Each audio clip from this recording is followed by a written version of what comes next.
Hello and welcome to episode 4 of Bear Bears, the podcast where I talk about mental health issues surrounding body image, maybe my weight loss and getting fit, and anything else that comes into my head at the time of recording.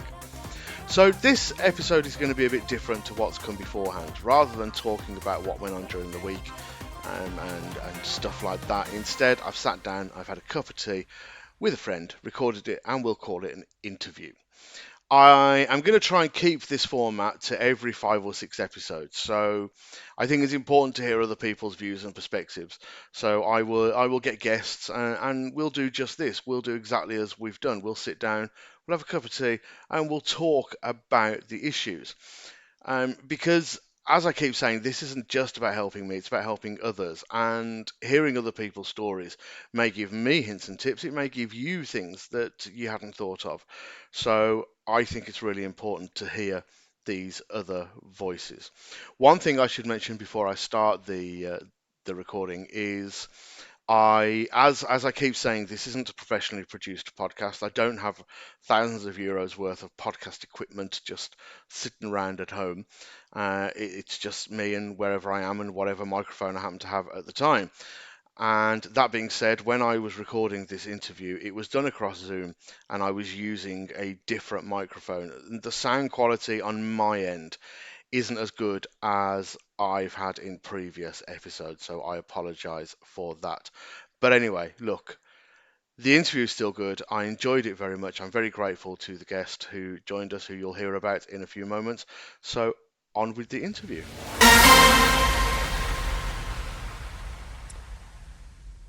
So on this episode of the podcast, I have my very first guest. And for transparency, I will tell you now, Scott is a friend of mine. So Scott and his husband are parents to 3 grown-up adopted sons, and Scott calls himself a serial podcaster. The COO of a social enterprise called FASD Ireland, and that's a not-for-profit organisation supporting those living with fetal alcohol spectrum disorder. He's passionate advocate for mental health and for children who are unable to live with their biological families. He takes his coffee strong with 2 sugars and a spot of milk and wants to marry Robbie Williams. Scott, hello. That's quite the intro. Well, first of all, thank you for being my first guest. You're welcome. I'm very honoured to have you on. So you were talking about being a guest because you listened to the first episode, and one of the, correct me if I'm wrong with this, but one of the things that you said that struck you was that I was talking about body image issues across the whole body, not just about the fact that I'm heavy and overweight.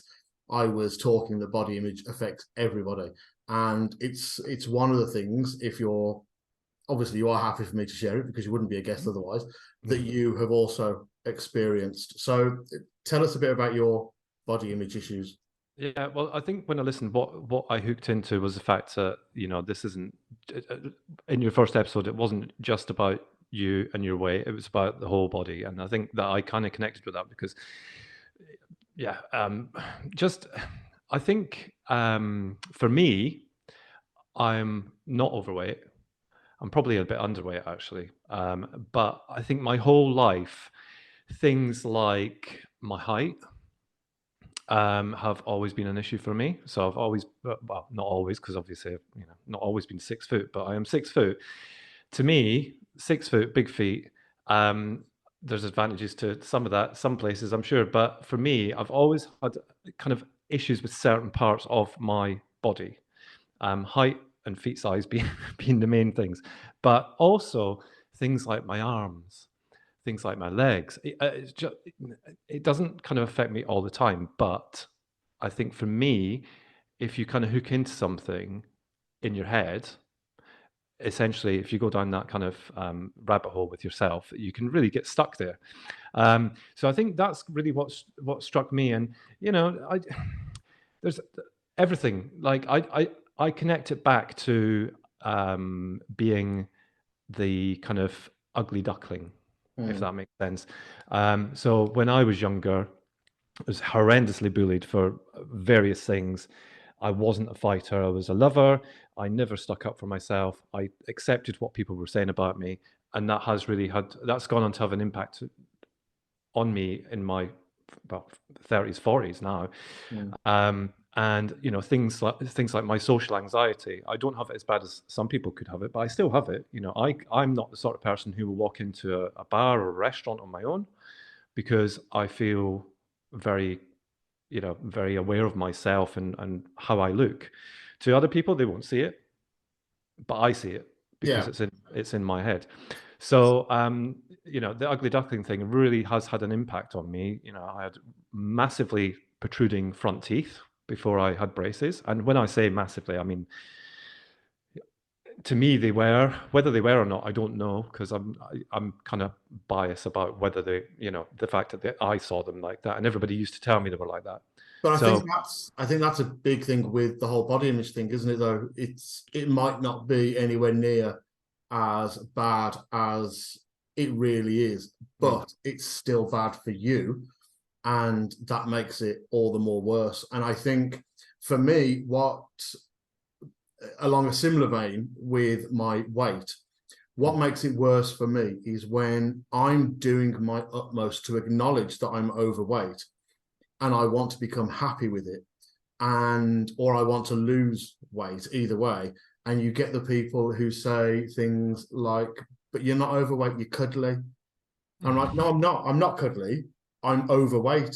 And if you don't acknowledge it, you're making it even harder for me to acknowledge it. And if I don't acknowledge it, I don't do anything about it.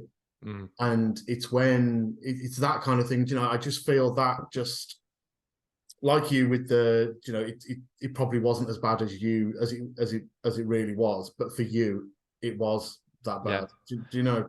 Yeah, and I think as well, you're right. The dismissal of my body issues. I mean, I don't openly talk about them particularly, because to me, you mentioned mental health in the opener there, and there's various reasons why I say I'm an advocate for mental health. It's not that I'm actively going out and helping. Well, I have in the past, been involved in the suicide prevention charity and stuff like that. But for me, the dismissiveness of that kind of stuff can really affect your mental health.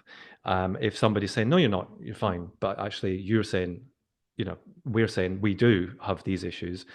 We have acknowledged them, like you say. That's how I live with them, because I've acknowledged them. And my husband, Tris, thinks I'm perfect. He wouldn't be with me 25 years if he didn't think I was perfect. Well, maybe not perfect, but part way to being perfect. And it's not that he will dismiss it, but it just doesn't come up because I live with him, he lives with me. He's I'm not going to speak for him, but he's overweight. He classes himself as overweight as well. He knows where that issue comes from. He knows I don't think he knows how to deal with it, but he certainly acknowledges it. And I'm very guilty of saying to him, "You're fine as you are," because I do think he's fine as he is. But that's not up to me to tell him that, because, like you say, if he's acknowledging that he is, however he classes himself, whether it's overweight or fat or whatever, I have to acknowledge that with him, in some way, without being the nasty nasty husband and saying, "Yeah, you're fat." I don't think there's enough information from this kind of discussion for people to go, actually, this is how you deal with it, because everybody's different. Absolutely. Yeah, that's one thing I have discovered through doing this. I mean, I know I'm only 4 episodes in, but obviously before doing this, I was looking at other ways of not so much losing the weight, because as much as I want to lose weight, if I never lose the weight, that's fine, as long as I'm happy with how I am, which I'm not. And I've been quite blunt and honest about that in the podcast. I'm not happy with how I am. And I'm not saying losing all my weight will make me happy. So I need to find other avenues. And I genuinely don't think, as you said, it's being talked about enough. It's starting to, but it's still very, very much it's like a taboo subject, because if I go to the doctor and say to the doctor, I would like to speak to somebody about my mental health with regard to my body image issues, the first thing he's going to say is, have you tried losing weight? Yeah. And I know this because he's done it. Yeah. Do you know? Yeah. And to him, that's a logical thing to say, isn't it? Yeah. Because but it shouldn't be about that. It No. should be about, because for all he knows, there could be something behind it. There could be some underlying thing behind my weight gain or behind my body image issues. And maybe my issue isn't actually with my size. Maybe it's with something else. Yeah. And I'm not, for me personally, at the moment, I think it's about my size, but there's the possibility that it's absolutely not. And I could go to great lengths to lose all this weight and become my ideal weight for my height and all that, and still be drastically unhappy. Do you know? And you probably would be as well, because you actually mentioned it in one of the episodes. I may have been the first one. Your ideal weight, and according to your height, you would probably look ill, because yeah. Weight Watchers. No, this isn't a dig at Weight Watchers, because I love Weight Watchers. Weight Watchers get a lot of flack because people think it's a bit of a scam because they make it so hard to get to your target weight. They don't. It's a diet program, and if you follow the program, it will work and it will get you to a target weight. It might not be theirs, but it will get you to your target weight. But they have to be honest and say, given your age, your gender, and your height, this is your target weight. And mine was 11 stone. And even when I was at my fittest, I was never 11 stone. And I think 11 stone, I would just look emaciated. I think personally, I would look awful at 11 stone, do you know? But I think even if I got down to 12 stone, 13 stone, I'd still find something to complain about. Yeah, absolutely. I mean, I for me, I don't struggle with my weight, because I just don't. If I think I've gone a bit on the belly side, then I find myself skipping meals and all that sort of stuff. It doesn't work, but I find myself kind of doing that because I've not got that relationship with food that makes me need to eat all the time. I mean, I can go a full day and not bother eating till tea time, kind of thing. And that really doesn't affect me. I found since stopping smoking, actually, that I was never hungry in the morning, ever. Like midday, 1 o'clock, I would start to feel a bit peckish, but nothing major, because I was feeling the kind of the craving, I guess, with nicotine. But I found that since I've stopped doing that, actually, I am kind of peckish earlier, if that makes sense, because obviously that habit and the cravings and all that sort of stuff are different. But if I was to be my ideal weight, then I wouldn't be too different to what I am now. But my problem is where it goes. It doesn't go everywhere. It just goes to one place, and that's my belly. I'd love to have bigger arms so that I could have the tattoo that my sons have designed for me, but it just wouldn't, and that's kind of the issues I see with myself. But again, if I was to be the ideal weight, it just wouldn't be all over, and I'd still look like I have a belly, or I'd still, my arms are still, I don't know, some creature from the Black Lagoon probably, but it just wouldn't look right either. And I think that for me, it's what you're comfortable with.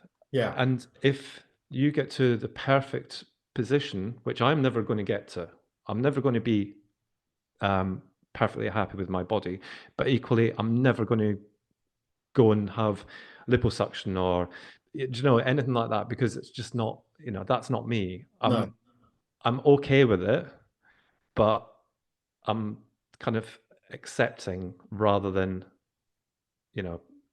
everything, I look amazing. Yeah. That's just not the way it's kind of No, working. I get you. Tell me, so you said earlier on that you would say you were probably underweight. So do you get, and if you do, this is where I'm going with this, I want to know how it makes you feel, because I think feelings are a big part of why we dislike parts of our body or our body image and things like that. Do you get when people like the size of me and you are chatting and you might say, I would love to put some weight on, and somebody like my size replies, oh, you're perfect. I'd love to be like you. I'd love to be thin like you. And, there you are desperately saying you'd love bigger arms and trying to work that out. How do you get that kind of response? Do people say that kind of thing?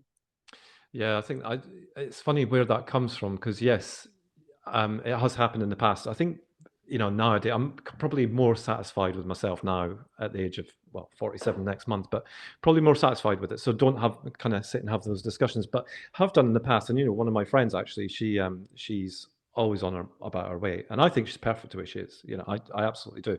Um, but again, there's that acknowledgement of, because she refers to my figure as being great, and I'm like, yeah, but so are you, and you still constantly striving for something that actually I've never said this to her, so I hope she doesn't listen, but I think that actually she looks underweight when how she sees herself as perfect, so it does come up. But I think not so much in terms of weight now, but I think because I am quite thin, and I don't know where I'm going to go with this, but so my eyes, as an example, I have quite dark rings under my eyes. I always have done from the age of, like 12, 13. Part of it is sleep and hydration and all that sort of stuff. But since I was ill last year, that comes up in conversation again and again and again and again. If I'm seen in a photograph, if the lighting's wrong, if this is, that the next thing, and people say, "Oh, are you all right? Are you ill again?" kind of thing. And that really does annoy the crap out of me, because no, I'm not ill. It's the way the photograph's been taken, or the lighting, or something like that. And now you're making me paranoid that actually I might be ill, or I'm going down that route again. And it could just be that I didn't get enough sleep last night. It could be anything like that. And that is quite irritating, actually, because I'm aware of the dark rings under my eyes. I've never been one to go out and buy, a concealer or something like that to hide them. Sometimes they don't look bad, sometimes they do. I know it's not related to weight, but that's probably at the minute the one thing that comes up again and again and again, and it just really irritates me because it makes me paranoid that I'm getting ill. Yeah. No, I mean, you're right. It's not related to weight, but that's the whole point of this, isn't it? It's all about body image, and dark rings under your eyes are part of your body image. So I can see why it would, why it would get to you. One of the things you said as well was about your arms, and you started to talk about your teeth before I interrupted when you were growing up. How has not having the arms you wanted, or having the perfect set of pearly whites, how has that affected your mental health? Well, that's an interesting one, because I don't think it's had a massive impact on me in my later life, but in my earlier life, it definitely did. And like I said, the social anxiety from the teeth thing is a real thing that carries with me. I think it was, if we're going to relate it to mental health, I think self-confidence is a big issue. So, years ago, I would never be one for public speaking. Absolutely not. And I challenged myself to get over that, because shyness is a big thing. As a result of that kind of, I guess, bullying, I just kind of went way into myself. So when I then, it was one of the jobs actually I took on in 2014, it required me to speak in front of 4 or 5 people in the first week that I was there. And I remember wasn't able to sleep. I literally wasn't able to sleep. The thought of speaking to all these people, didn't realize, well, I probably did realize it was part of the job, but I just thought, well, this is a point where you're going to have to start getting over this sort of stuff. But literally the week, like 3 days before, I could not sleep at all. But by acknowledging it, for me, and thinking, this is something that you can do. This is something when you've got this job because you're able to speak to people. So, just start kind of slowly building up to it. To the point where, 4 years later, I was speaking to, conference of 400 people, which was, like the buzz was just wow, and I'm glad that I got over that. But I've had to do that myself. Nobody said to me, do this, do that, do the next thing. Now, well, I can speak to 400 people. still put me in that situation where I've got to walk in a restaurant on my own, and like literally, I will panic for hours beforehand, thinking, "Oh God, I want to meet somebody there." I was somewhere. Oh, I went to a launch in Galway the other day, and a guy from another organization was going as well that I know, who's does some work with us. And I actually texted him and said, "Where are you?" Because I'm not going in until I can go in with somebody else, you know. Yeah. So it does affect me, and I think that is, you know, it's all related around the mental health bit, but it's not kind of as extreme in terms of how it affects me, but it definitely does. You know, that my self-confidence and my social anxiety is relatively high in certain situations, and you know, I've acknowledged it, and that's helped me by acknowledging it, because by wondering what it is, that's when it starts to. I think that's when it starts to affect you, rather than just saying, "Actually, do you know what? I'm self-diagnosing myself. I know, but that's what it is. It's social anxiety, and it's my confidence and self-esteem that have been affected by these experiences. And if you add in the bullying for the teeth, for being gay, you know, all that sort of stuff from, you know, from my early teens and mid-teens, that all has an impact on it. For me anyway, and I know that's where it comes from. Yeah, yeah. What are your thoughts about you're on about your social anxiety and how you had to text this other person and say where are you because you didn't want to go in on your own. What are your thoughts about the phrase about faking it till you make it? Because it's a phrase that I absolutely detest, but it's also something I do all the time. And no one, and I guarantee no one but my parents would know. None of my friends, I doubt even my husband realizes how bad it is, but I actually suffer with very crippling shyness. I, like you, can't go into a place on my own. I panic in social situations, but I have, over the years, I have built up this coping mechanism using the whole fake it till you make it thing. And I walk in with this big head as though I am the most important person there. And regardless of what situation it is, whether it's a restaurant, whether it's a bar, whether it's speaking in front of people, which I do, you know, like yourself, I talk in front of people, I say to myself, everyone here is here to see me because I am who they want to be. And that's a very arrogant way of looking at it, but it's my coping mechanism with getting past the social anxiety. So what are your thoughts about the whole fake it till you make it thing? Is it something you try? Is it something you adhere to or avoid? Do you know, it's something I deal with every day personally and from other people as well. So doing the work I do with FASD, people with FASD are amazing maskers. So the fake it till you make it thing is absolutely what you would call it, but we call it masking because they mask everything. Like, you know, they mask their emotions, they mask whether they like somebody, you know, all that sort of stuff. So it's something that I'm very aware of now, seeing it in other people. And I think there is definitely elements of that with this as well, because, you know, I think you're right. I don't know.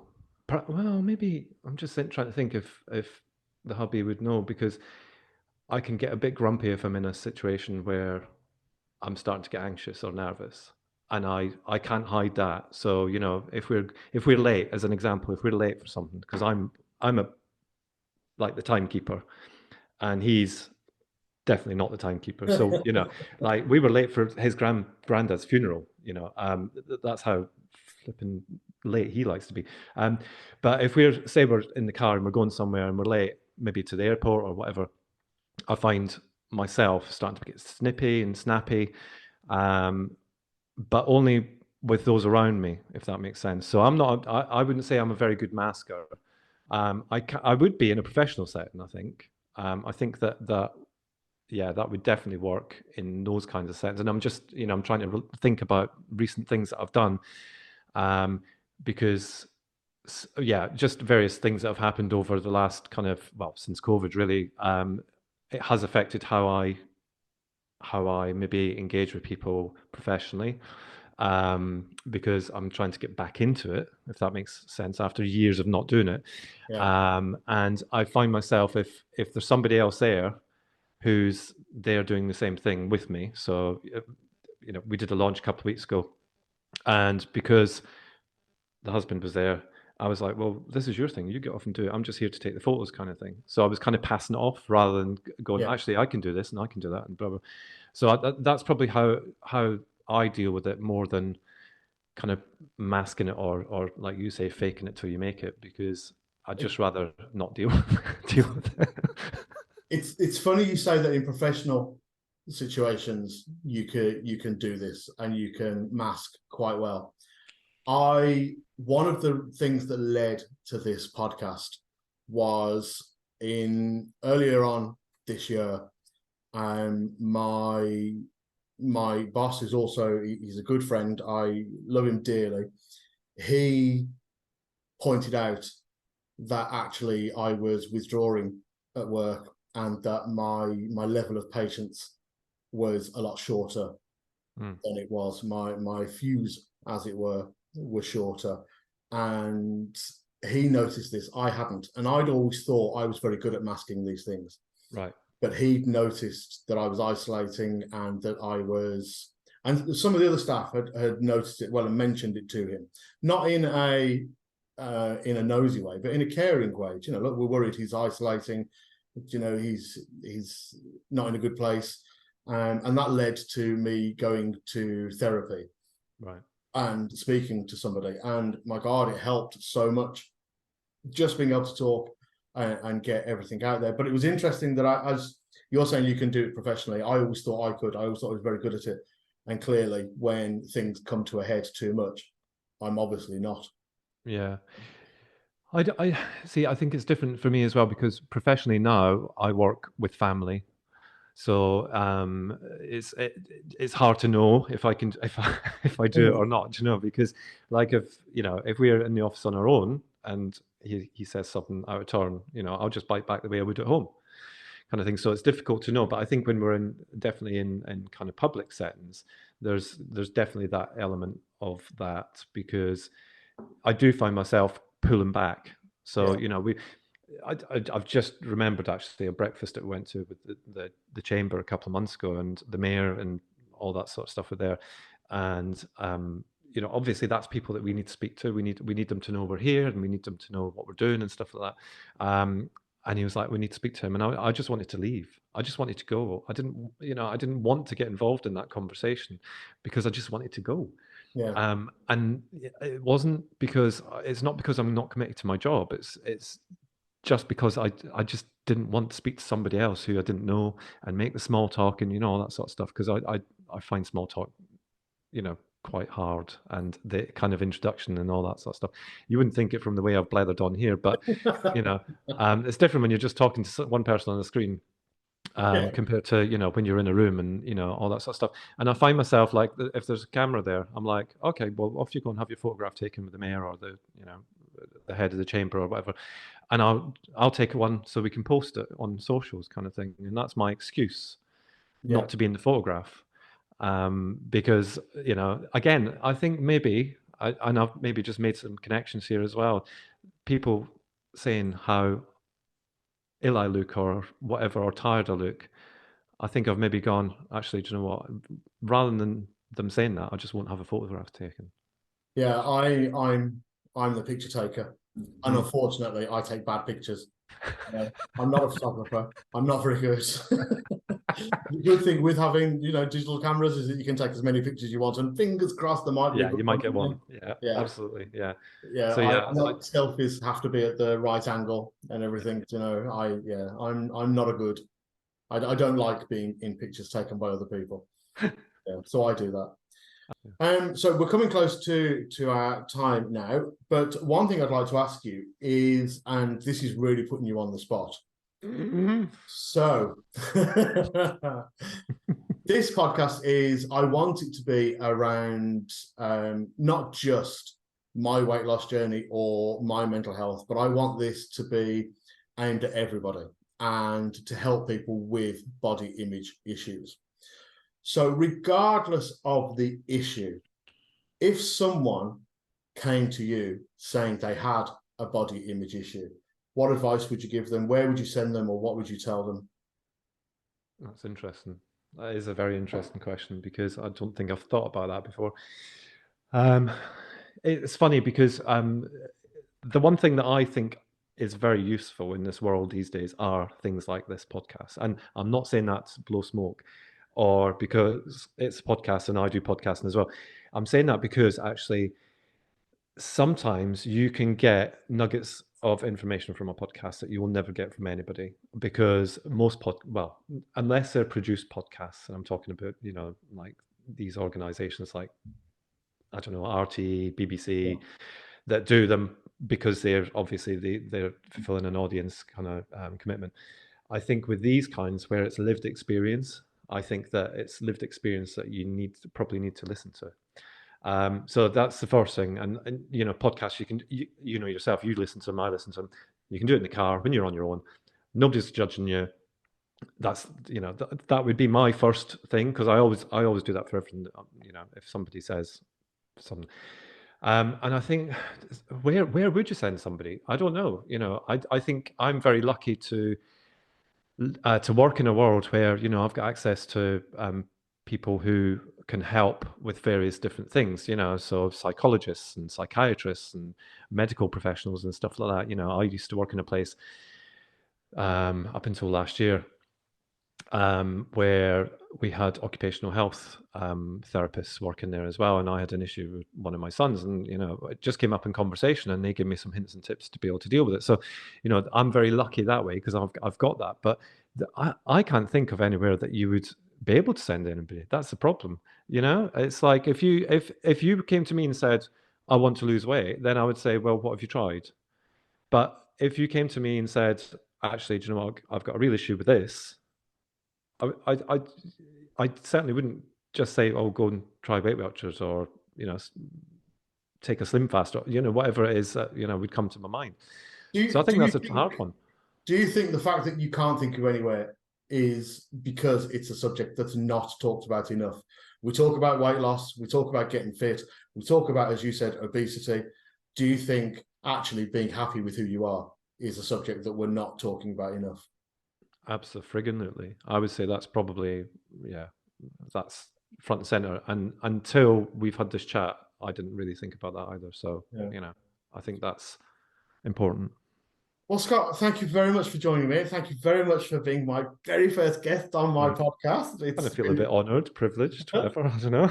It's been an absolute delight to have you. So before we go, have a bit of self-promotion. Tell us a bit about what it is you do at FASD. So at FASD Ireland, essentially what we do is, we're going into our third year this year, actually, from September the 9th, which is also World FASD Awareness Day.